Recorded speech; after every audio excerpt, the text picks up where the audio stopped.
Hi everybody, it's me again, doing another video. This is a puppy, because she's pretty. Not my dog. My brother's dog though, but ain't she pretty? Look at her. Anyways, it's time for our top 10 favorite films of the year. This is the first time I think I've ever done this. Look at her scratching herself. Anyways, my list is going to be different. I haven't seen a few good movies that a lot of people have seen. This is probably my 15th time taking this, because I, was adding stuff, putting stuff in, taking stuff out, and I think I got set. Let's do this. And some of these movies I don't own on DVD, and Blu-ray yet. Number 10 is Prometheus. Now, this movie got a lot of flack when it came out, but I liked it a lot. I thought it was great. It had a lot of good gore scenes, and it had a solid story, even though a lot of the moments were kind of silly and some of the characters were pretty stupid. But the acting was still good. Michael Fassbender did a really great job in his role. It was just a good movie in its own right. Whether or not you want to say it's it does take place in the Alien universe, and I did have a lot of fun with it. My one buddy actually said it's his favorite film of the year, which I can understand. He really likes the Alien series. See you, sweetie. Anyways, at number 9 is The Amazing Spider-Man. The Amazing Spider-Man is actually really good. I know if you saw my 44-minute long video talking about the Spider-Man movies, but mainly this one we gave a lot of flack, but it is better than Spider-Man 3. Anyways, it's a solid movie in its own right, even though I do wish they would have followed up Spider-Man 3 and ended the Spider-Man series on a better note than what they did, because ending a series with a bad entry is just...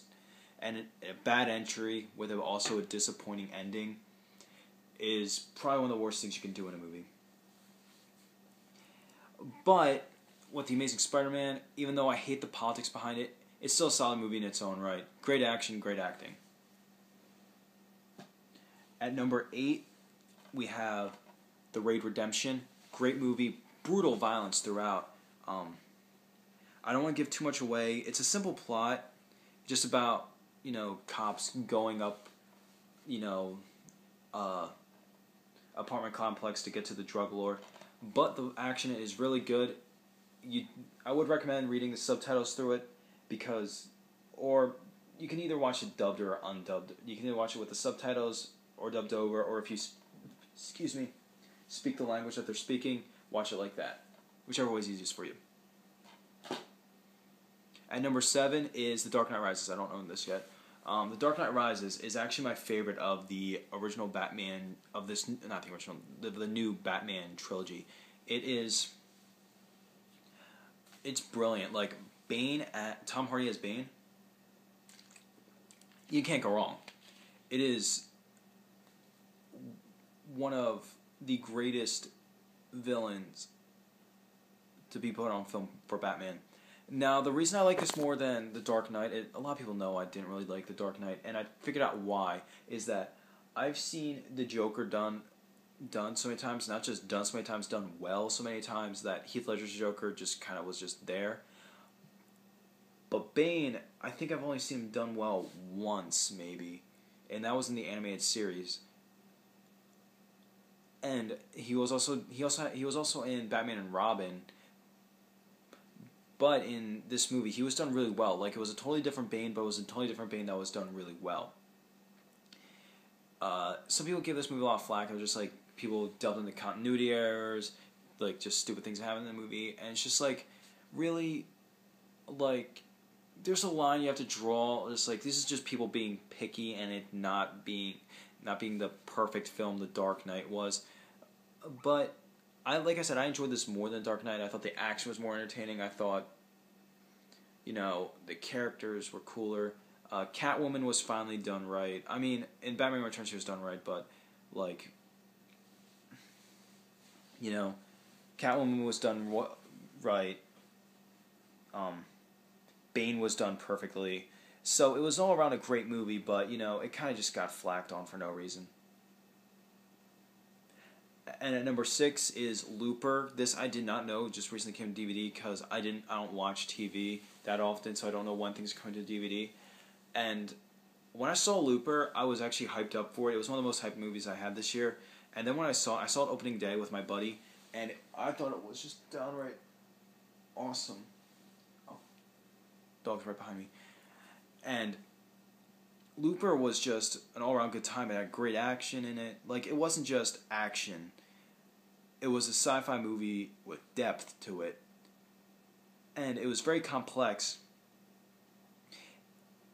And it was one of those few movies that you don't really see that often where it, like, really leaves an impression on you. Like, sci-fi wise anyway. And really, I could go on about this movie. It was a great movie. Joseph Gordon-Levitt, like, it's kind of weird because he was in both those movies. Like, is a great actor, and I was so happy to... And the makeup on him, and... Anyways, let's move on. At number 5 is Dredd. Yes, you're getting 3 movies in a row without DVD cases for me to show you. Anyways, like, Dredd. Oh, Dredd. Now, Dredd's a movie. You want a good time, you see Dredd. Dredd 3D. Now, it's debatable which movie I would prefer to see, Dredd 3D or Judge Dredd starring Sylvester Stallone, because they're both equally entertaining, but for different reasons. Judge Dredd is entertaining because it's like campy and goofy that just kind of puts a smile on your face. Dredd 3D is brutally violent, action-oriented, and like extremely dark and awesome. So it's like one of those things. Which one would I rather campy but fun, but dark and fun. So I kind of have to like mix it up.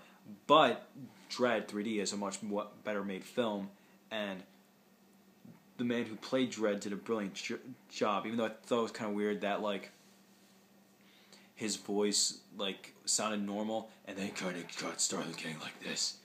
And my one buddy told me, he's just like, that's just him. Like, he just kind of sees it as just him getting more angry throughout the movie. Anyways, on to number 4. Number 4 is, I know a lot of people are going to give me hate for this, The Expendables 2. Yes, The Expendables 2. Now, The Expendables 2, and I'll explain why, is because The Expendables 2 was just a blast throughout. Like, it barely had a dull moment in it, and the main reason why this is above Dredd 3D is because of the final scene between Van Damme and Stallone. It's like two titans just going at each other, just them just going poof. And I was like, that's awesome. This needs to be somewhere on this list. And I love, like, the gore effects is so cool. It is such a great movie. And, like, I know a lot of people give it a lot of flack. It's better than the first one, way better than the first one. It's definitely an 80s action film. It's done now, similar to Dredd 3D. This one is way more over the top, though. This one has a more lighthearted into it, and it has a lot of campy jokes, but you can't go wrong. Alright, my top 3. The top 3 I actually knew for a while was going to be. The rest that I talked about here, that had to be thought about. Like, the top 5, actually, those were fine, but the bottom 5 were kind of complicated. Originally, this was going to be a top 5, because I knew what the top 5 was going to be.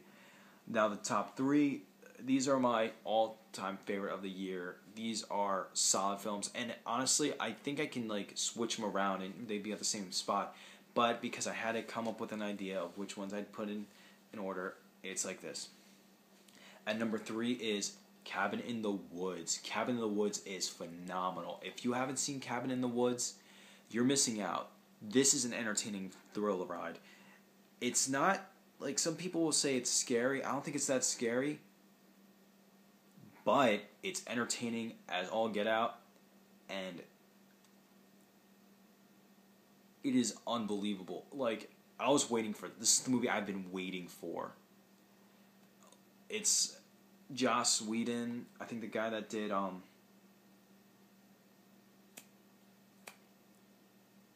what else did he do? Cloverfield. Yeah, I think he directed this. I don't remember the director's name. All I know is Drew Goddard. Correct me if I'm wrong, but don't get angry about it. It's kind of funny. On this, it says 2011, even though this clearly came out in 2012. But anyways, this is a great movie. Definitely check it out. And get it on Blu-ray. It looks fantastic, especially with the ending. And I'm not going to ruin anything if you haven't seen it. Don't look anything up either. Listen to Joss Whedon on that. And listen to me. Don't look anything up about this movie. I haven't seen it. You don't want this ruined. At number 2 is The Avengers. Now, a lot of people were saying this is, like, I'm sure a lot of people think it's like, it's going to be either, it's got to be coming up at some point or it's not going to be on the list at all. Yes, The Avengers is number 2 of the year. This movie's awesome. It's one of the best Marvel movies I've ever seen. If I actually had to rank up my favorite Marvel movies, it's Spider-Man 2 as number 1. Spider-Man 1 is number 2. The Avengers as number 3. Iron Man as 4. And I think Thor would be 5. Maybe. But anyways, The Avengers. This is a movie. Like, when I saw this in theaters, opening it with my dad, and it was like one of those experiences that is just like, wow. I saw this multiple times in theaters. I saw it twice at a Regal theater and once at the $2 theater. So I paid full price for it twice and cheaply once, because at the $2 theater I could actually see this in 3D and afford it. And the 3D, for post-converted 3D, actually looked nice. Now, this is the 3D Blu-ray release. I don't have a 3D TV, so I can't watch it in 3D on my TV, which doesn't bum me out, because it's still a great movie nonetheless. This is the one that comes with the 3D, Blu-ray, DVD, digital copy, and music. I haven't watched this on DVD because you need to see this on Blu-ray. You need to see this in high definition. This is a great movie. Oh, man. It is so much fun. Marvel's The Avengers. Definitely. Just definitely. Now, my number 1 favorite movie of 2012. I had to take a swig of water for that. Not a lot of people would expect this to be my number 1. I might have hinted at it before, but this is my favorite movie of the year. And it's the masterpiece that is Chronicle. Yes, Chronicle is my favorite film of 2012. No movie have I watched this much this year. I saw it once in theaters, but once it came out to Blu-ray and DVD, I watched it so many times over. Hell, within like the first week, I think I watched it 3 times, and then I watched it again recently, and it still holds up. Chronicle is unbelievable. And I know a lot of people are going to say, Dark Knight Rises, The Grey, Looper, and maybe even The Avengers. And I heard someone say Cabin in the Woods before. I can understand all those being favorite movies, but for some reason, this one touched me on a personal level. And it's entertaining. The final action scene in this is unbelievable, and the build-up to this character just snapping is great. It is, without a doubt, the best film of 2012. In my opinion, and maybe for you too. There is no other film like this. Well, there might be. But it's just wonderful. And even the extended cut is good. I mean, it doesn't add too much in it, but it adds enough. This is an entertaining thrill ride that I won't forget. That is my top 10 favorite films of 2012. If I see those other films, I might redo this list, because who knows? Maybe Django Unchained is better than half the movies on here. Maybe The Hobbit is. Maybe Skyfall is. I'm almost certain Skyfall will be better than half the movies on this list. But maybe they're not. I don't know yet. I haven't seen them. Anyways, that's my top 10 favorite films of 2012. Hope you all enjoyed it. Maybe you agree with some of them, maybe you don't. That's why we live here. It's for different opinions. Anyways, that's my video. I'll catch you guys later.